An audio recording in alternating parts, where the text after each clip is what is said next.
Hello, my dear friends and my dear students. Welcome to our YouTube channel, Civil with Sudhir. So ಇವತ್ತಿನ ಈ ಒಂದು ವಿಡಿಯೋದಲ್ಲಿ ನಾವು ಏನ್ ಡಿಸ್ಕಸ್ ಮಾಡ್ತಾ ಇದೀವಿ ಅಂದ್ರೆ BWSSB ಇದು ಎಕ್ಸಾಮ್ ಡೇಟ್ ಅನೌನ್ಸ್ ಆಗಿದೆ. ಇದು ನಿಮ್ಮೆಲ್ಲರಿಗೂ ಗೊತ್ತಿರೋ ವಿಷಯ. ಆಮೇಲೆ ಏನಂತಂದ್ರೆ 4th ಮತ್ತೆ 5th ಜುಲೈ ಎಕ್ಸಾಮ್ ಇದೆ. ಸೊ ಇವತ್ತು ನಾನು ರೆಕಾರ್ಡ್ ಮಾಡ್ತಾ ಇರೋ ಡೇಟು ನಿಮ್ಮೆಲ್ಲರಿಗೂ ಗೊತ್ತಿದೆ. ಏನಂತಂದ್ರೆ ಇವತ್ತು 12/6/2026 ಇದು ಇವತ್ತಿನ ಡೇಟು. ಎಕ್ಸಾಮ್ ಬಂದ್ಬಿಟ್ಟು 4th ಮತ್ತೆ 5th ಜುಲೈ ಎಕ್ಸಾಮ್ಸ್ ಇದೆ. HK ಮತ್ತೆ ನಾನ್ HKದು ಏನಂತಂದ್ರೆ ಎಕ್ಸಾಮ್ಸ್ ಇದೆ. ಅದರಿಂದ ಬೇರೆ ಎಕ್ಸಾಮ್ಸ್ ಎಲ್ಲ ಒಂದೇ ಇದರಲ್ಲಿ ಇನ್ಕ್ಲೂಡ್ ಇದೆ. ನಾಟ್ ಓನ್ಲಿ BWSSB ಎಕ್ಸಾಮ್ಸ್ ಆಯ್ತಾ, KS SSIDC ಮತ್ತೆ AW ಒಂದು ಎಕ್ಸಾಮ್ಸ್ ಏನಿದೆ. ಸೊ ಸೇಮ್ ಸಿಲೆಬಸ್ ಇರೋದನ್ನ ಒಂದೇ ದಿವಸದಲ್ಲಿ ಎಕ್ಸಾಮ್ಸ್ ಇಟ್ಟಿದ್ದಾರೆ, ರೈಟ್. ಸೊ ಇವತ್ತು ನಾವು ಏನ್ ಡಿಸ್ಕಸ್ ಮಾಡೋಣ ಅಂದ್ರೆ, ಈಗ ನೆಕ್ಸ್ಟ್ 21 ಡೇಸ್ ಅಲ್ಲಿ ನಾವು ಯಾವ ತರ ಏನಂತಂದ್ರೆ BWSSB ಗೆ ಒಂದು ಪ್ರಿಪರೇಷನ್ ಸ್ಟ್ರಾಟಜಿನ ಇಡಬೇಕು. ಸೊ ಯಾವ ತರ ಪ್ರಿಪೇರ್ ಮಾಡಬೇಕು.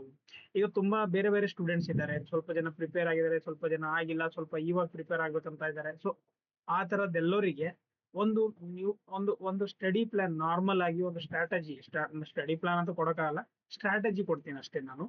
ಸೊ ಅದರಲ್ಲಿ ಏನಂತಂದ್ರೆ ನೀವು ಯಾವ ತರ ಮಾಡ್ಬೇಕು ನಿಮ್ಗೆ ಗೊತ್ತಿದೆ. 4th ಮತ್ತೆ 5th ಜುಲೈಗೆ ಎಕ್ಸಾಮ್ಸ್ ಇದೆ. ನಿಮ್ಮೆಲ್ಲರಿಗೂ ಗೊತ್ತಿದೆ. ನನ್ನ ಈಗ ವಿಡಿಯೋ ಮತ್ತೆ ನನ್ನ ಹಿಂದ್ಗಡೆ ಅದು ಹೋಗಿದೆ.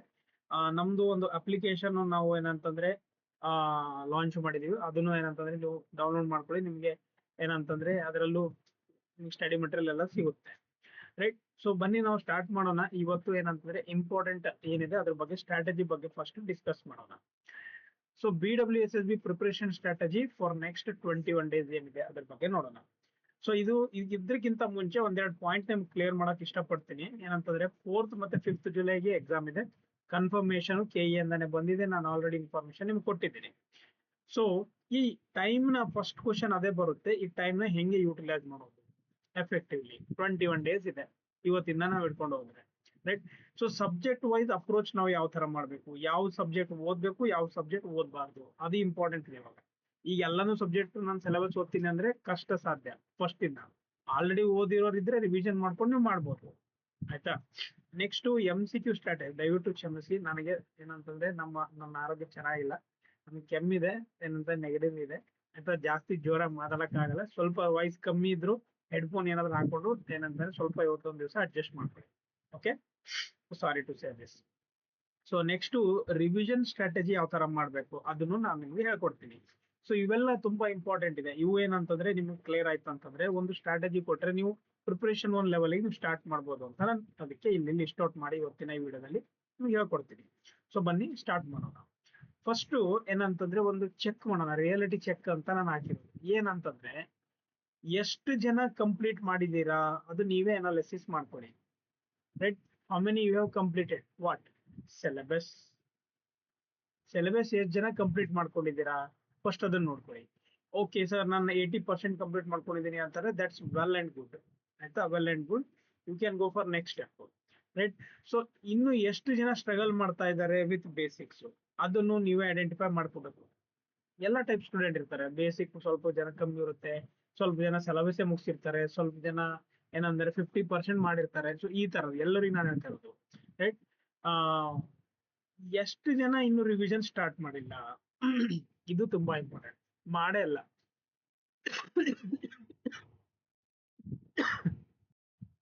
ಸೊ ಎಷ್ಟು ಜನ ಇನ್ನೂ ರಿವಿಷನ್ ಸ್ಟಾರ್ಟ್ ಮಾಡಿಲ್ಲ, ಸೊ ಅದ್ರ ಮೇಲೆ ಡಿಪೆಂಡ್ ಆಗುತ್ತೆ. ಸೊ ಇದರಲ್ಲಿ ಸ್ವಲ್ಪ ಜನ ರಿವಿಷನ್ ಮಾಡಿರ್ತಾರೆ, ಸ್ವಲ್ಪ ಜನ ಮಾಡಿರಲ್ಲ, ಸ್ವಲ್ಪ ಜನ ಸ್ಟಾರ್ಟ್ ಮಾಡಿರ್ತಾರೆ, ಸ್ವಲ್ಪ ಜನ ಸ್ಟಾರ್ಟ್ ಮಾಡಿರಲ್ಲ, ರೈಟ್. ಸೊ ಅದನ್ನ ನಾವು ಯಾವ ತರ ಒಂದು ಬ್ಯಾಲೆನ್ಸ್ ವೇಲಿ ಇವಾಗ ನಾವು ಪ್ರಿಪರೇಷನ್ ಮಾಡಬೇಕು ಅನ್ನೋದೇ ಒಂದು ದೊಡ್ಡ ವಿಷಯ ಇರುತ್ತೆ. ಸೊ ಅದನ್ನ ನಾವು ಇವಾಗ ಡಿಸ್ಕಸ್ ಮಾಡೋಣ. ಸೊ ಒಂದ್ ಸ್ವಲ್ಪ ಮಿಸ್ಟೇಕ್ಸ್ ಮಾಡ್ತಾರೆ, ಅದ್ರ ಬಗ್ಗೆ ಸ್ವಲ್ಪ ನಾನು ಹೇಳೋಕೆ ಇಷ್ಟಪಡ್ತೀನಿ, ಯಾಕಂದ್ರೆ ಇವೆಲ್ಲ ಇಂಪಾರ್ಟೆಂಟ್ ಇದೆ.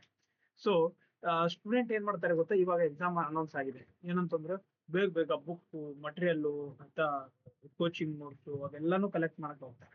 ದಯವಿಟ್ಟು ಆ ತರ ಮಾಡಕ್ ಹೋಗ್ಬೇಡಿ. ಯಾವ್ದಾದ್ರು ಒಂದ್ ಸೋರ್ಸ್, ಒಂದ್ ಕೋಚಿಂಗ್, ಒಂದ್ ಬುಕ್ ನ ರೆಫರ್ ಮಾಡಿ. ಎಲ್ಲ ಒಂದ್ ಕೋಚಿಂಗು, ಒಂದ್ ಬುಕ್, ಒಂದ್ ನೋಟ್ಸ್ ಆ ತರ ಅಲ್ಲ. ಒಂದೇ ಕೋಚಿಂಗ್ ರೆಫರ್ ಮಾಡ್ತಾ ಇದ್ರೆ ಅದನ್ನೇ ರೆಫರ್ ಮಾಡಿ.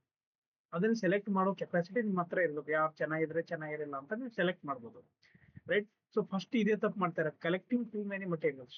ತುಂಬಾ ಮಟೀರಿಯಲ್ಸ್ ಕಲೆಕ್ಟ್ ಮಾಡ್ತಾರೆ, ಆಯ್ತಾ. ಆಮೇಲೆ ಯಾವ್ದಾದ್ರು ಇದೊಂದು ವಿಡಿಯೋ ನೋಡೋದು, ಆ ಕಡೆ ಒಂದು ವಿಡಿಯೋ ನೋಡೋದು, ಈ ಕಡೆ ಒಂದು ವಿಡಿಯೋ, ನಾನ್ ಚಾನಲ್ ಒಂದ್ ಎರಡು ನೋಡೋದು, ಬೇರೆ ಚಾನಲ್ ಒಂದ್ ಎರಡು ನೋಡೋದು, ಆಮೇಲೆ ರಿವಿಷನ್ ಮಾಡೋದಿಲ್ಲ, ಏನಿಲ್ಲ. ಸೊ ಇವೆಲ್ಲ ಏನು ರ್ಯಾಂಡಮ್ ವಿಡಿಯೋ ನೋಡಿದ್ರೆ ಏನೋ ರಿಸಲ್ಟ್ ಸಿಗಲ್ಲ. ರಿವಿಷನ್ ಮಾಡಲ್ಲ, ಬರೀ ಓದೋದು ಅಷ್ಟೇ ಆಗುತ್ತೆ. ರಿವಿಷನ್ ಮಾಡಲ್ಲ, ಸುಮ್ಮನೆ ಓದೋದು. ರಿವಿಷನ್ ಮಾಡಿದ್ರೆ ಏನ್ ನೆನಪಿರುತ್ತೆ? ಏನು ನೆನಪಿರುತ್ತೆ. Without the revision strategy, if you are not adopted in your studies, then you don't expect any result. Okay, so you have to remember this. No MCQ practice ಮಾಡಲ್ಲ. MCQ ನನಗೆ ಬರುತ್ತೆ, ಇಲ್ಲ ಅಂದ್ರೆ ಸ್ವಲ್ಪ ಜನ ಉಲ್ಟಾ ಇದೆ, MCQ ಅಷ್ಟೇ ಪ್ರಾಕ್ಟೀಸ್ ಮಾಡ್ತಾರೆ, ರೈಟ್? ಸೊ ಇದೆಲ್ಲ ಇರುತ್ತೆ. Studying favourite subjects only. Favourite ಅಂತಂದ್ರೆ ಬರೀ ನನಗೆ BMC ಅಷ್ಟೇ ಬರುತ್ತೆ, ನಾನು ಅದನ್ನೇ ಓದ್ತೀನಿ. ಸಾಮ್ ಬೇಡ, ತುಂಬಾ ಕಷ್ಟ ಇದೆ, ಇದು ಬೇಡ, ಇದು ಎಸ್ಸೆ ಬೇಡ, ಇದು ಕಷ್ಟ ಇದೆ, ಆ ತರ ನಡೆಯಲ್ಲ. ಆ ತರ ನಿಮ್ದು ಎಕ್ಸಾಮ್ ಕ್ಲಿಯರ್ ಆಗಲ್ಲ, ಗೊತ್ತಾಯ್ತಾ? ಸೊ ಇವೆಲ್ಲ ತುಂಬಾ ಸ್ಟೂಡೆಂಟ್ಸ್ ಈ ಮಿಸ್ಟೇಕ್ಸ್ ಮಾಡ್ತಾರೆ. ಸೊ ಅದನ್ನ ಮಾಡಕ್ ಹೋಗ್ಬೇಡಿ. ಅದು ಮಾಡಿದ್ರೆ ನೀವು ಬೇರೆಯವರಿಂದ ಮತ್ತೆ ಹೊರಗಡೆ ಹೋಗ್ತೀರಾ. ನೋಡಿ, ಈ ತರ ಇರುತ್ತೆ, ಒಂದ್ ಸರ್ಕಲ್, ಅದ್ರಗಡೆ ಇನ್ನೊಂದ್ ಸರ್ಕಲ್, ಅದ್ರ ಮೇಲೆ ಇನ್ನೊಂದ್ ಸರ್ಕಲ್. ಇಲ್ಲಿ ಹೊರಗಡೆ ಇರೋ ಸ್ವಲ್ಪ ಸ್ಟೂಡೆಂಟ್ ಇರ್ತಾರೆ, ಸುಮ್ನೆ ಅಪ್ಲೈ ಮಾಡಿರ್ತಾರೆ, ಓದಲ್ಲ ಬರೆಯಲ್ಲ, ಸುಮ್ನೆ ಬಂದು ಎಕ್ಸಾಮ್ ಇರ್ತಾರೆ, ಇವ್ರನ್ನ ಬಿಡ್ಲಿ. ಒಳಗಡೆ ಇರ್ತಾರೆ, ಅಪ್ಲೈ ಮಾಡಿರ್ತಾರೆ, ಸ್ವಲ್ಪ ಸೀರಿಯಸ್ ಆಗಿ ಓದಿರ್ತಾರೆ, 50% ಅಷ್ಟೇ ಓದಿರ್ತಾರೆ, ಆಯ್ತಾ? ಆಮೇಲೆ ಇನ್ನೋರು ಇರ್ತಾರೆ, ಎಲ್ಲಾನು ಓದಿರ್ತಾರೆ, ಆಯ್ತಾ, ಚೆನ್ನಾಗಿ, ಬಟ್ ಸ್ವಲ್ಪ ಮಿಸ್ಟೇಕ್ಸ್ ಮಾಡೋದ್ರಿಂದ ಇವ್ರು ಹೊರಗಡೆ ಹೋಗ್ತಾರೆ, ಇವ್ರು ಒಳಗಡೆ ಬರ್ತಾರೆ. ಈ ತರ ಆಗ್ಬಾರ್ದು, ಗೊತ್ತಾಯ್ತಾ? ನಾನು ಅದಕ್ಕೆ ಇದು ವಿಡಿಯೋ ಮಾಡ್ತಾ ಇರೋದು. ಈಗ ಹೆಂಗ್ ಓದ್ಬೇಕು ಅನ್ನೋದು ತುಂಬಾ ದೊಡ್ಡ ವಿಷಯ, ದೊಡ್ಡ ಕ್ವಶನ್ ಆಗುತ್ತೆ. ಸೊ ನನ್ನ ಪ್ರಕಾರ ಇದು ನಾನು ಒಂದು ಸ್ಟ್ರಾಟಜಿ ನಿಮ್ಗೆ ಕೊಡ್ತಾ ಇರೋದು, ನನ್ನ ಕಡೆಯಿಂದ ನಿಮ್ಗೋಸ್ಕರ ಡಿಸೈನ್ ಮಾಡಿರೋದು. ಏನಂತಂದ್ರೆ, ಸ್ಟಡಿ ಏನ್ ಮಾಡ್ಬೇಕು ಅಂತಂದ್ರೆ, ಈಗಿರೋ ಟೈಮ್, ನಿಮ್ಮ ಹತ್ರ ಇರೋ ಟೈಮ್ಗೆ 40% ಅದಕ್ಕೆ ಕೊಡಿ ಅಂತ ನಾನು ಹೇಳ್ತಾ ಇರೋದು, ಸ್ಟಡಿಗೆ. ಆಯ್ತಾ ಸರ್? ನಾವು ವರ್ಕಿಂಗ್ ಇದೀವಿ ಅಂತಂದ್ರೆ, ಆದ್ರೂ ನಿಮ್ ಪ್ರಕಾರ ನೀವು ಟೈಮ್ ಅಡ್ಜಸ್ಟ್ ಮಾಡ್ಕೊಂಡು 40% ಓದಕ್ ಕೊಡಿ. ರಿವಿಷನ್ಗೆ 30%, ನೀವ್ ಏನ್ ಓದ್ತೀರಾ ಅದ್ರದ್ದು ರಿವಿಷನ್ಗೆ 30% ಕೊಡ್ಬೇಕು. ರಿವಿಷನ್ಗೆ 30% ಕೊಡ್ಲೇಬೇಕು. ವಿತೌಟ್ ರಿವಿಷನ್ ಏನಿಲ್ಲ, ಈ ಕಡೆಯಿಂದ ಕೇಳೋದು, ಈ ಕಡೆಯಿಂದ ಬಿಡೋದು ಅಷ್ಟೇ ಆಗುತ್ತೆ. ತುಂಬಾ ಸಿಂಪಲ್ ಆಗಿ ಹೇಳ್ತಾ ಇರೋದು. ಈ ಕಡೆಯಿಂದ ಕೇಳ್ತೀವಿ, ಈ ಕಡೆಯಿಂದ ಬಿಡೋದಾಗುತ್ತೆ ಅಷ್ಟೇ. ಏನು ರಿಮೈನಿಂಗ್ ಏನಂತಂದ್ರೆ, ರಿಟೇನ್ ಏನೂ ಆಗಲ್ಲ. ರಿಟೇನ್ ಆಗಿಲ್ಲ ಅಂದ್ರೆ ಏನು ನೆನಪಿಲ್ಲ ಅಂದ್ರೆ, ರಿಮೆಂಬರಿಂಗ್ ಇಲ್ಲ ಅಂದ್ರೆ ಎಲ್ಲ ಹೊರಟೋಗ್ಬಿಡುತ್ತೆ, ರೈಟ್? ಸೊ ಆಮೇಲೆ MCQ ಅಷ್ಟೇ, ಇದು ರಿವಿಷನ್ ಅಲ್ಲ, MCQ ರಿವಿಷನ್ ಅಲ್ಲ, MCQ ಕ್ವಶನ್ಸ್ ಇದು. It's a mistake, typing mistake ಆಗಿದೆ. MCQ ಕ್ವಶನ್ ಸಾಲ್ವ್ ಮಾಡೋದು 30% ಇಡಿ ಅಂತ ನಾನು ಹೇಳ್ತಾ ಇರೋದು. ಅಂದ್ರೆ ಇದು ಏನಿದು 40-30 ಅಂದ್ರೆ, ಸಿಂಪಲ್ ಆಗಿ ನೀವು ಫಾರ್ ಎಕ್ಸಾಂಪಲ್ ಫುಲ್ ಟೈಮ್ ಓದ್ತಾ ಇದ್ದೀರಾ, ನಿಮ್ಮ ಹತ್ರ 10 ಅವರ್ಸ್ ಇದೆ ಅಂತಂದ್ರೆ, ಈ 10 ಅವರ್ಸ್ ಅಲ್ಲಿ 40% ಕಾನ್ಸೆಪ್ಟ್ ಸ್ಟಡಿಗೆ, ರಿವಿಷನ್ಗೆ 30%, ಆಯ್ತಾ, ಇನ್ನು 30% MCQ ಸಾಲ್ವ್. ಫುಲ್ ಟೈಮ್ ಓದೋರು ಆಲ್ರೆಡಿ ಸಿಲೆಬಸ್ ಕಂಪ್ಲೀಟ್ ಮಾಡಿರೋದು ಇತ್ತಂತಂದ್ರೆ, ಈ 40% ನ ಇದ್ರಲ್ಲಿ ಆಡ್ ಮಾಡ್ಕೊಳ್ಳಿ, ಇದನ್ನ 70% ಮಾಡ್ಕೊಳ್ಳಿ ರಿವಿಷನ್ಗೆ, ಆಮೇಲೆ MCQ ಗೆ 30% ಮಾಡ್ಕೊಳ್ಳಿ, ಗೊತ್ತಾಯ್ತಾ? ಫುಲ್ ಟೈಮ್ ಯಾರು ಓದ್ತಾ ಇದ್ದಾರೆ. ಪಾರ್ಟ್ ಟೈಮ್ ಓದೋರು ಏನಂತಂದ್ರೆ, ನಾನು ಪಾರ್ಟ್ ಟೈಮ್ ಓದೋರಿಗೆ ಇದು ಸೆಟ್ ಆಗೋ ತರ ನಾನು ಹೇಳ್ತಾ ಇರೋದು. ಫುಲ್ ಟೈಮ್ ಓದೋರು ಅಂತ ನೀವು ಸಿಲೆಬಸ್ ಮುಗಿಸಿರೋರು ಇತ್ತಂತಂದ್ರೆ, ನೀವು ಏನಂತಂದ್ರೆ ರಿವಿಷನ್ ಮತ್ತೆ MCQ ಅಷ್ಟೇ ಮಾಡಿ, ಗೊತ್ತಾಯ್ತಾ? ಸೊ ಇದರಿಂದಾನೇ ರಿಸಲ್ಟ್ ಬರುತ್ತೆ. ಸರ್ ಏನು ಸರ್, ಈಗ ಓದು ಅಂತ ಹೇಳ್ತಾ ಇದ್ದೀರಾ, ಟೈಮ್ ಇಲ್ಲ, 20 ದಿವಸ ಇದೆ. ಕಾನ್ಸೆಪ್ಟ್ ಕ್ಲಿಯರ್ ಇಲ್ದೇನೆ MCQ ಸಾಲ್ವ್ ಮಾಡಿದ್ರೆ ಏನೋ ಅರ್ಥ ಆಗಲ್ಲ. ಪ್ರೀವಿಯಸ್ ಇಯರ್ ಕ್ವಶನ್ಸ್ ಎಕ್ಸಾಂಪಲ್ ಬರಲ್ಲ, ಪ್ರೀವಿಯಸ್ ಇಯರ್ ಕಾನ್ಸೆಪ್ಟ್ ಬರುತ್ತೆ ಎಕ್ಸಾಮ್ ಅಲ್ಲಿ. ಕ್ವಶನ್ಸ್ ಪ್ರೀವಿಯಸ್ ಕ್ವಶನ್ಸ್ ಬರಲ್ಲ, ಪ್ರೀವಿಯಸ್ ಕಾನ್ಸೆಪ್ಟ್ಸ್ ಬರುತ್ತೆ. ಕಾನ್ಸೆಪ್ಟ್ ಫಾರ್ ಎಕ್ಸಾಂಪಲ್, ಈ ಒಂದು RCC ಸಬ್ಜೆಕ್ಟ್ ಇದೆ, ಹೋದ್ ಸಲ ಅದರಲ್ಲಿ ಒಂದು ಚಾಪ್ಟರ್ ಇದೆ, ಫಾರ್ ಎಕ್ಸಾಂಪಲ್ ಬೀಮ್ ಚಾಪ್ಟರ್ ಇದೆ. ಸೊ ಬೀಮ್ ಅಲ್ಲಿ 3 ಸೆಕ್ಷನ್ಸ್ ಬರುತ್ತೆ, under enforce, over enforce, balance section ಅಂತ ಬರುತ್ತೆ. ಬಟ್ ಅವರು ಹೋದ್ ಸಲ ಏನೋ ಒಂದು ಬೇರೆ ಕೇಳಿದ್ದಾರೆ, ಈ ಸಲ ಏನ್ ಮಾಡ್ತಾರೆ ಅಂದ್ರೆ ಅದ್ರದ್ದು ಅಪೋಸಿಟ್ ಕಾನ್ಸೆಪ್ಟ್ ನ ಯಾವ್ದಾದ್ರು ಒಂದು ಕೇಳ್ತಾರೆ. ಸೊ ಈ ತರ ಕಾನ್ಸೆಪ್ಟ್ಸ್ ಗಳು ಬರುತ್ತೆ ಎಕ್ಸಾಮ್ ಅಲ್ಲಿ, ಕ್ವಶನ್ಸ್ ಬರಲ್ಲ. ಸೊ ಕ್ವಶನ್ಸ್ ಬರುತ್ತಾ ಅಂತ ಯಾರು ಪ್ರಿವಿಯಸ್ ಇರೋ ಕ್ವಶನ್ಸ್ ಅಷ್ಟೇ ಓದ್ಕೊಂಡು ಹೋಗ್ತಿರಲ್ಲ, ದಯವಿಟ್ಟು ನಿಮ್ಗೆ ಸೆಲೆಕ್ಷನ್ ಆಗಲ್ಲ. ಸ್ವಲ್ಪ ಜನ ಏನೋ ಲಕ್ ಅಲ್ಲಿ ಆಗಿರುತ್ತೆ, ಅವರೆಲ್ಲ ಹೇಳ್ತಾರೆ, ಬಟ್ ಲಕ್ ಕೆಲಸ ಬೇಡ ನಮ್ಗೆ. ಲಕ್ ಮೇಲೆ ಬೇಡ, ನಾವು ಹಾರ್ಡ್ ವರ್ಕ್ ಮೇಲೆ, ಸ್ಮಾರ್ಟ್ ವರ್ಕ್ ಮೇಲೆ ಏನಂತಂದ್ರೆ ಭರವಸೆ ಇಡೋದು, ಆಯ್ತಾ? ಸೊ ಈ ಸ್ಟ್ರಾಟಜಿನ ನೀವು ಫಾಲೋ ಮಾಡಬೇಕು ನೆಕ್ಸ್ಟ್ 21 ಡೇಸ್ಗೆ, ಆಯ್ತಾ? ಓದಿರೋರಿದ್ರೆ ಇದನ್ನ ಕಾನ್ಸೆಪ್ಟ್ ಸ್ಟಡಿನ ತೆಗೆದುಬಿಡಿ, ಈ ಕಡೆ ರಿವಿಷನ್ ಮತ್ತೆ MCQ ಅಷ್ಟೇ ಮಾಡ್ಕೊಳ್ಳಿ. ಇಲ್ಲ ಸರ್ ನಾನು ಅರ್ಧ ಓದ್ತೀನಿ ಅಂತಂದ್ರೆ, ಇದಕ್ಕೆ ನೀವು 25% ಮಾಡ್ಕೋಬಹುದು, ಇದಕ್ಕೆ ಸ್ವಲ್ಪ ಆಡ್ ಮಾಡ್ಕೊಳ್ಳಿ, ಬರುತ್ತೆ ಆಯ್ತಾ? ನಿಮ್ ಪ್ರಕಾರ ನೀವು ಚೇಂಜ್ ಮಾಡ್ಕೊಳ್ಳಿ, ಬಟ್ ಇದು ನಾನೊಂದು ಜನರಲ್ ಒಂದು ಸ್ಟ್ರಾಟಜಿ ನಿಮಗೆ ಕೊಡ್ತಾ ಇರೋದು, ಓಕೆ? ಸೊ ಇದ್ರ ಪ್ರಕಾರ ನೀವು ಏನಂತಂದ್ರೆ ಸ್ಟಡಿ ಮಾಡಬೇಕು. ಇದು ಮಾಡಿದ್ರೆ I can assure that you will give the some competition. ನೀವು ಒಂದ್ ಸ್ವಲ್ಪ ಕಾಂಪಿಟೇಷನ್ ಕೊಡ್ಬೋದು, ನೀವು ಒಂದು ಎಕ್ಸಾಮ್ ನ ಕಾಂಪಿಟೇಷನ್ ಬೇಡ, ಎಕ್ಸಾಮ್ ನ ಚೆನ್ನಾಗಿ ಬರಿಬೋದು, ಕ್ಲಿಯರ್ ಮಾಡ್ಬೋದು, ಅಂದ್ರೆ ಸಾಲ್ವ್ ಮಾಡ್ಬೋದು ಅಂತ ನಾನು ಹೇಳ್ತಾ ಇರೋದು. ಬರೀ ಸರ್ ರಿವಿಷನ್ ಮಾಡಿದ್ರೆ, ಸರ್ ನಾನು ರಿವಿಷನ್ ಮಾಡಲ್ಲ, ನಾನು ಓದಲ್ಲ, ಬರೀ MCQ ಮಾಡಿದ್ರೆ ಆಗುತ್ತಾ? ನನಗೆ ಗೊತ್ತಿಲ್ಲ ಕಣ್ರಿ. ಆ ತರದೆಲ್ಲ ನಮ್ಗೆ ಅಷ್ಟೊಂದು ಟ್ಯಾಲೆಂಟೆಡ್ ಬ್ರಿಲಿಯಂಟ್ ನಮ್ಗೆ ಗೊತ್ತಿಲ್ಲ, ನನಗೆ ಅದು ಗೊತ್ತಿಲ್ಲ, ನಾನು ಮಾಡಿಲ್ಲ, ನಾನು ಯಾರಿಗೂ ರಿಕಮೆಂಡ್ ಮಾಡೋದಿಲ್ಲ. ಆಯ್ತಾ, ಅಟ್ ಲೀಸ್ಟ್ ನೀವು ಓದಲೇಬೇಕು, ಓದಿಲ್ಲ ಅಂದ್ರೆ ಏನು ರಿಸಲ್ಟ್ ಬರಲ್ಲ. ನಾವು ಈಗ BWSSB ಸಿಲೆಬಸ್ ಏನಿದೆ ಅದ್ರ ಬಗ್ಗೆನೂ ನೋಡೋಣ. ನೋಡಿ, ಇವು BWSSB ಸಿಲೆಬಸ್ ಇಷ್ಟು ಸಬ್ಜೆಕ್ಟ್ ಇದೆ. ಆಯ್ತಾ, ಇಷ್ಟು ಸಬ್ಜೆಕ್ಟ್ ಅಲ್ಲಿ ಇದು ಆಕ್ಚುಲಿ 13 ಸಬ್ಜೆಕ್ಟ್ ಇದೆ, ಇಲ್ಲೊಂದು ಆಗಿದೆ. ಆಯ್ತಾ, ಇದರಲ್ಲಿ ಏನ್ ಓದ್ಬೇಕು ಅನ್ನೋದು ತುಂಬಾ ಇಂಪಾರ್ಟೆಂಟ್. ಎಲ್ಲ ಓದ್ತೀನಿ ಅದು ತಪ್ಪು ತಪ್ಪು ಪರಿಕಲ್ಪನೆ ಈ ಟೈಮಲ್ಲಿ. ಯಾಕಂದ್ರೆ 21 ದಿವಸ ಅಷ್ಟೇ ಇದೆ, 13 ಸಬ್ಜೆಕ್ಟ್ 21 ಇಲ್ಲ ಓದ್ತೀನಿ ಅಂತಂದ್ರೆ ಹೆವಿ ಟ್ಯಾಲೆಂಟೆಡ್ ಇರ್ಬೇಕಾಗುತ್ತೆ. ಆಯ್ತಾ, ಅದು ಸಾಧ್ಯನೂ ಇಲ್ಲ. ಆಯ್ತಾ, ಅರ್ಧ ಬರುತ್ತೆ ಸರ್, ಅರ್ಧ ಓದೋದಿದೆ, you can go it. Right, ನಾನು ಏನ್ ಮಾಡಿದೀನಿ ಅಂದ್ರೆ ಇವಾಗ ಯಾವ ಸಬ್ಜೆಕ್ಟ್ಸ್ ನ ಓದ್ಬೇಕು, ಯಾವ ಸಬ್ಜೆಕ್ಟ್ಸ್ ನ ಕಮ್ಮಿ ಪ್ರಯಾರಿಟಿ ಕೊಡ್ಬೇಕು ಅದನ್ನ ಲಿಸ್ಟ್ ಔಟ್ ಮಾಡಿ ಕೊಡ್ತಾ ಇದ್ದೀನಿ. ಸೊ ಅದ್ರ ಪ್ರಕಾರ ನೀವು ಓದ್ಕೊಳ್ಳಿ. ಈಗ ನೋಡಿ, ಸಬ್ಜೆಕ್ಟ್ ಪ್ರಯಾರಿಟೈಸೇಷನ್ ಅಂತ ನಾನು ಮಾಡ್ತಾ ಇರೋದು. ಅಂದ್ರೆ ಏನು ಅಂದ್ರೆ, ಹೈ ಪ್ರಯಾರಿಟಿ ಸಬ್ಜೆಕ್ಟ್ ಯಾವ್ದಿದೆ ಅದನ್ನ ಒಂದ್ ಕಡೆ ಮಾಡಿದೀನಿ, ಮೀಡಿಯಂ ಪ್ರಯಾರಿಟಿ ಸಬ್ಜೆಕ್ಟ್ಸ್ ಏನಂದ್ರೆ ಒಂದ್ ಕಡೆ ಮಾಡಿದೀನಿ. ಸರ್, ಹೈ ಪ್ರಯಾರಿಟಿ ಸಬ್ಜೆಕ್ಟ್ಸ್ ಅಂದ್ರೆ elements of civil engineering, strong, survey, fluid mechanics, structure analysis, RCC, steel, geotech, water supply, sanitary, ಇವು ಹೈ ಪ್ರಯಾರಿಟಿ. ಅಂದ್ರೆ ಏನು, 100% ಈ ಸಬ್ಜೆಕ್ಟ್ಸ್ ನೀವು ಓದ್ಲೇಬೇಕು. ಸರ್, ಇವು 4 ನೀವು ಓದ್ಲಿಲ್ಲ ಅಂದ್ರೆ ಪರವಾಗಿಲ್ಲ, ಇದನ್ನ ಬಿಟ್ಬಿಡಿ. ಇವು 4 ಸಬ್ಜೆಕ್ಟ್ ಮೀಡಿಯಂ ಪ್ರಯಾರಿಟಿ. ನೀವು ಈಗ ಯಾಕಂದ್ರೆ ಫಸ್ಟ್ ಇಂದ ಯಾರು ಸ್ಟಾರ್ಟ್ ಮಾಡಿಲ್ಲ, ನಾನು ಅವ್ರಿಗೆ ಹೇಳ್ತಾ ಇರೋದು. ಈ ಒಟ್ಟ ಏನಂತಂದ್ರೆ ಟೋಟಲಿ ನಾನು ಏನು ಓದಿಲ್ಲ ಅಂತವ್ರಿಗೆ ನಾನು ಹೇಳ್ತಾ ಇರೋದು, at least high priority subjects ಏನಿದೆ ಈ ಸಬ್ಜೆಕ್ಟ್ಸ್ ನ ಓದ್ಕೊಂಡೇ ಹೋಗ್ಬೇಕು. ಆಯ್ತಾ, ಇದರಲ್ಲಿ ಓದ್ಲೇಬೇಕು, ಇದರಲ್ಲಿ ಏನಿದಿಲ್ಲ. ಸರ್, ಅಷ್ಟು ಸಬ್ಜೆಕ್ಟ್ ಓಡೋಕ್ಕಾಗುತ್ತಾ? ಎಷ್ಟು ಕಾನ್ಸೆಪ್ಟ್ ಗಳು ಓದ್ಲೇಬೇಕು, ಕಾನ್ಸೆಪ್ಟ್ ನ ಫಾಸ್ಟ್ ಆಗಿ ಇಂಪಾರ್ಟೆಂಟ್ ಕಾನ್ಸೆಪ್ಟ್ಸ್ ಗಳನ್ನು ನಾನು ಲಿಸ್ಟ್ ಔಟ್ ಮಾಡ್ಕೊಟ್ಟಿದ್ದೀನಿ. ಅದ್ರ ಪ್ರಕಾರ ಎಲ್ಲ, ಅಥವಾ ನೀವೇನಂತಾರೆ ನೋಡಿದ್ರೆ ಗೊತ್ತಾಗುತ್ತೆ. ಸೊ ನಾನು ಆಲ್ರೆಡಿ ಮಾಡಿದೀನಿ, ನೀವು ನೋಡ್ಕೋಬಹುದು. ಆಯ್ತಾ, ಆ ಕಾನ್ಸೆಪ್ಟ್ ಗಳು ಓದ್ಕೊಂಡ್ರೆ ನಿಮ್ಗೆ ರಿವಿಷನ್ ಮತ್ತೆ MCQ ಸಾಲ್ವ್ ಮಾಡಕ್ಕೆ ಈಸಿ ಆಗುತ್ತೆ. ಅಂದ್ರೆ ಸರ್, ಇವು 4 ಸಬ್ಜೆಕ್ಟ್ ಓದ್ಬಾರ್ದು ಅಂತ ನಾನು ಹೇಳ್ತಾ ಇಲ್ಲ. ಫಸ್ಟ್ ಟೈಮ್ ಯಾರು ಓದ್ತಾ ಇದ್ದೀರಾ, ನಿಮ್ಗೆ ಆಲ್ರೆಡಿ ಓದಿಲ್ಲ ನೀವು ಈ ಸಬ್ಜೆಕ್ಟ್ಸ್ ಗಳನ್ನ ಅಂತಂದ್ರೆ ಈ ಒಂದು ಹೈ ಪ್ರಯಾರಿಟಿ ಸಬ್ಜೆಕ್ಟ್ಸ್ ನ ಓದ್ಕೊಳ್ಳಿ. ಸರ್, ನಾವೆಲ್ಲ ಓದ್ತೀನಿ ಅಂದ್ರೆ ಇದನ್ನು ಓದ್ಕೊಳ್ಳಿ, ಯಾರು ಬೇಡ ಅಂತ ಇರೋದು. ಸರ್, ನಾನು ಇದರಲ್ಲಿ 50% ಓದಿದ್ದೀನಿ ಅಂದ್ರೆ ಫಸ್ಟ್ ಇದನ್ನ 100% ಓದ್ಕೊಳ್ಳಿ, ಅದಾದ್ಮೇಲೆ ಇದಕ್ಕೆ ಬನ್ನಿ ಟೈಮ್ ಸಿಕ್ಕರೆ, ಇಲ್ಲಾಂದ್ರೆ ಬಿಟ್ಬಿಡಿ. ಯಾಕೆಂದ್ರೆ ಟೈಮ್ ಇಲ್ಲ. 21 ದಿವಸದ ಸ್ಟ್ರಾಟಜಿ ಬೇರೆ ಇರುತ್ತೆ, 4 ತಿಂಗಳ ಸ್ಟ್ರಾಟಜಿ ಬೇರೆ ಇರುತ್ತೆ. ಎಲ್ಲದಕ್ಕೂ ಸೇಮ್ ಮಾಡಿದ್ರೆ ಅದು ಯೂಸ್ಲೆಸ್ ಅಂತ ಅನ್ಬೋದು ನಾವು. ಗೊತ್ತಾಯ್ತಾ? ಸೊ ಇಂಪಾರ್ಟೆಂಟ್ ಇದು. ಈಗ ರಿವಿಷನ್ ಸ್ಟ್ರಾಟಜಿ ಏನಿರ್ಬೇಕು? ರಿವಿಷನ್ ಸ್ಟ್ರಾಟಜಿ ನೋಡಿ ಹೆಂಗ್ ಮಾಡ್ಬೇಕು. ಫಸ್ಟ್ ರಿವಿಷನ್ ಅಂತಂದ್ರೆ ಒಂದು 24 ಅವರ್ಸ್ ಅಲ್ಲಿ ಮಾಡ್ಬೇಕು. ಅಂದ್ರೆ ಒಂದ್ ಸಬ್ಜೆಕ್ಟ್ಸ್ ಅನ್ನ ಓದಿದ್ದೀರಾ, ಫಾರ್ ಎಕ್ಸಾಂಪಲ್ ಒಂದು 2 ಡೇಸ್ ತಗೊಂಡ್ಬಿಟ್ಟು 2 ಡೇಸ್ ಅಲ್ಲಿ ಒಂದ್ ಸಬ್ಜೆಕ್ಟ್ ಆಗಿದೆ ನಿಮ್ದು ಓದೋದು. ಆಯ್ತಾ, ಒಂದ್ ಸಬ್ಜೆಕ್ಟ್ ಓದೋದಾಗಿದೆ. ಈಗ ಈ ಒಂದ್ ಸಬ್ಜೆಕ್ಟ್ ಹೋದ್ಮೇಲೆ ನೆಕ್ಸ್ಟ್ 24 ಅವರ್ಸ್ ಅಲ್ಲಿ ಅದನ್ನ ರಿವಿಷನ್ ಮಾಡ್ಕೊಳ್ಳಿ. ಆಯ್ತಾ, ರಿವಿಷನ್ ಮಾಡ್ಕೊಳ್ಳಿ, ಅದಾದ್ಮೇಲೆ MCQ ಕ್ವಶನ್ಸ್ ಸಾಲ್ವ್ ಮಾಡಿ. ಆಯ್ತಾ, ಬಟ್ ಇದೇ ಸಬ್ಜೆಕ್ಟ್ ಫಾರ್ ಎಕ್ಸಾಂಪಲ್ ಈಗ ಸಾಮ್ ಓದಿದ್ದೀರಾ, ಸಾಮ್ ಸಬ್ಜೆಕ್ಟ್ 24 ಅವರ್ಸ್ ಅಲ್ಲಿ ರಿವಿಷನ್ ಮಾಡ್ರಿ. ಅದಾದ್ಮೇಲೆ ನೆಕ್ಸ್ಟ್ 7 ಡೇಸ್ ಆದ್ಮೇಲೆ ಮತ್ತದನ್ನ ರಿವಿಷನ್ ಮಾಡ್ಬೇಕು. ಈಗ 7 ಡೇಸ್ ಸುಮ್ಮನೆ ಇರ್ಬೇಕಾ? ಅಲ್ಲ, ನೆಕ್ಸ್ಟ್ ಡೇ ಮತ್ತೆ ಬೇಕಾದ್ರೆ ನೀವು GT ಓದ್ಕೊಳ್ಳಿ, GT ನಾನು ರಿವಿಷನ್ ಮಾಡಿ, ಮತ್ತದನ್ನ ಏನಂತಂದ್ರೆ 8ನೇ ದಿವಸಕ್ಕೆ ಇದನ್ನ ರಿವಿಷನ್ ಮಾಡಿ. ಈ ತರ ಮಾಡ್ಬೇಕು ಅಂತ ನಾನು ಹೇಳ್ತಾ ಇರೋದು. ಸೊ ದಟ್ ಎಲ್ಲಾ ಸಬ್ಜೆಕ್ಟ್ಸ್ ಕವರ್ ಆಗ್ಬೇಕಲ್ಲ. ಸೊ ಅದಕ್ಕೆ ರಿವಿಷನ್ ಎಲ್ಲಾದ್ರೂ ಕವರ್ ಆಗ್ಬೇಕು. ಇದು ಸೆಕೆಂಡ್ ರಿವಿಷನ್, ಇದು ಫಸ್ಟ್ ರಿವಿಷನ್. ಥರ್ಡ್ ರಿವಿಷನ್ ಯಾವಾಗ ಮಾಡ್ಬೇಕಂದ್ರೆ ಎಕ್ಸಾಮ್ಗಿಂತ 2 ದಿವಸ 3 ದಿವಸ ಮುಂಚೆ ಮಾಡ್ಬೇಕು. ಆಯ್ತಾ, ಈ ತರ ಮಾಡಿ ತುಂಬಾ ರಿಸಲ್ಟ್ ಚೆನ್ನಾಗಿ ಬರುತ್ತೆ. ನನಗೆ ಗೊತ್ತಿದೆ ಬರುತ್ತೆ. ಯಾರ್ಯಾರು ಫಾಲೋ ಮಾಡ್ತೀರಾ ಅವ್ರಿಗೆ ರಿಸಲ್ಟ್ ಬರುತ್ತೆ. ಸುಮ್ಮನೆ ನೋಡ್ಬಿಟ್ಟು ಬಿಡೋರಿಗೆ ಇವೆಲ್ಲ ಯೂಸ್ ಆಗಲ್ಲ. ಯಾರು ಸೀರಿಯಸ್ ಇದಾರೆ ಅವ್ರಿಗೆ ಯೂಸ್ ಆಗುತ್ತೆ. ಸೊ ಇದು ಯಾಕೆ ಮಾಡಿಸ್ತಾ ಇದ್ದೀನಿ ಅಂತಂದ್ರೆ ಇದು ರಿಟೆನ್ಷನ್ ಇಂಪ್ರೂವ್ ಮಾಡುತ್ತೆ. ಅಂದ್ರೆ formula retention, concept retention, design step retention, ಇವೆಲ್ಲ ರಿಟೆನ್ಷನ್ ಆಗುತ್ತೆ. ಅದ್ರಗೋಸ್ಕರ revision is a king. This is my word. ಏನಂತಂದ್ರೆ revision is a king. Revision ನಾನು ಕಿಂಗ್ ಅಂತ ಕರಿತೀನಿ. Revision is the king. ಆಯ್ತಾ, ಸೊ ತುಂಬಾ ಇಂಪಾರ್ಟೆಂಟ್ ಇದೆ, ಇದನ್ನ ನೀವು ಮಾಡ್ಬೇಕು. ಆಯ್ತಾ, ನೆಕ್ಸ್ಟ್ ನಿಮ್ಮೆಲ್ಲರಿಗೂ ಗೊತ್ತಿದೆ ಏನಂತಂದ್ರೆ ನಮ್ದು ಒಂದು ಟೆಕ್ನಿಕಲ್ ಕೋರ್ಸ್ ನಾವು ಲಾಂಚ್ ಮಾಡಿದೀವಿ. ನಮ್ದೇ ಆಪ್ ಇದೆ, ಅಪ್ಲಿಕೇಶನ್ ಸಿವಿಲ್ ವಿತ್ ಸುಧೀರ್ ಅಂತ ಸರ್ಚ್ ಮಾಡಿ ನೀವೇನಂತಂದ್ರೆ ಅದನ್ನ ಏನಂದ್ರೆ ಡೌನ್ಲೋಡ್ ಮಾಡ್ಕೋಬಹುದು. ಡಿಸ್ಕ್ರಿಪ್ಷನ್ ಬಾಕ್ಸ್ ಅಲ್ಲಿ ನಾನು ಲಿಂಕ್ ಕೊಟ್ಟಿರ್ತೀನಿ. ಮತ್ತೇನಂತಂದ್ರೆ ನಾವು ಒಂದು ಕೋರ್ಸ್ ಲಾಂಚ್ ಮಾಡಿದೀವಿ. ಆಯ್ತಾ, BWSSB ಇದು ಕಂಪ್ಲೀಟ್ ಟೆಕ್ನಿಕಲ್ ಕೋರ್ಸು. ಈಗ ನಿಮ್ಗೆ ಗೊತ್ತಿರೋ ಪ್ರಕಾರ ನಾನು ಅಲ್ಲಿ ಏನಂತಂದ್ರೆ ಎಕ್ಸಾಮ್ ಫೋಕಸ್ ಕ್ಲಾಸಸ್ ಮಾಡಿದ್ದೀನಿ. ಆಮೇಲೆ ಏನಂತಂದ್ರೆ ಕಾನ್ಸೆಪ್ಟ್ ಕ್ಲಾಸಸ್ ಇದೆ, MCQ ಪ್ರಾಕ್ಟೀಸ್ ಇದೆ.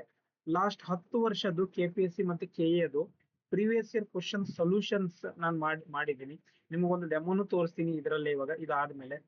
ಎಕ್ಸಾಮ್ ಫೋಕಸ್ ಆಗಿ ಓದಿಸ್ತಾ ಇರೋದು complete technical subjects except mathematics ನಾನು ಓದಿಸ್ತಾ ಇರೋದು ಆಯ್ತಾ. So this is actually 21 days ಆಗಬೇಕು. 21 days ಇದರಲ್ಲಿ ಮಾಡ್ಬೋದು ನೀವು. ಇಲ್ಲಿದೆ, ನಾನು ಹಿಂದ್ಗಡೆ ಹೋಗಿರ್ಬೋದು. ಇದು ನಂಬರ್ ಇದೆ ಇಲ್ಲಿ ಏನಂತಂದ್ರೆ ಇಲ್ಲಿದೆ ನೋಡಿ ನಂಬರು 7892759475. ಇದು ವಾಟ್ಸ್ಆಪ್ ನಂಬರ್ ಇದೆ. ಆಪ್ ಲಿಂಕ್ ನಾನು ಡಿಸ್ಕ್ರಿಪ್ಷನ್ ಬಾಕ್ಸ್ ಅಲ್ಲಿ ಹಾಕಿದ್ದೀನಿ. ನೀವು ಬೇಕಾದ್ರೆ ಇದನ್ನ ಡೌನ್ಲೋಡ್ ಮಾಡ್ಕೊಂಡು ನಮ್ಮ ಕೋರ್ಸ್ ನ ತಗೊಳ್ಬಹುದು. ಅದರಲ್ಲಿ ಏನೇನ್ ಇರುತ್ತೆ ಅಂತ ನಾನು ಹೇಳ್ತೀನಿ.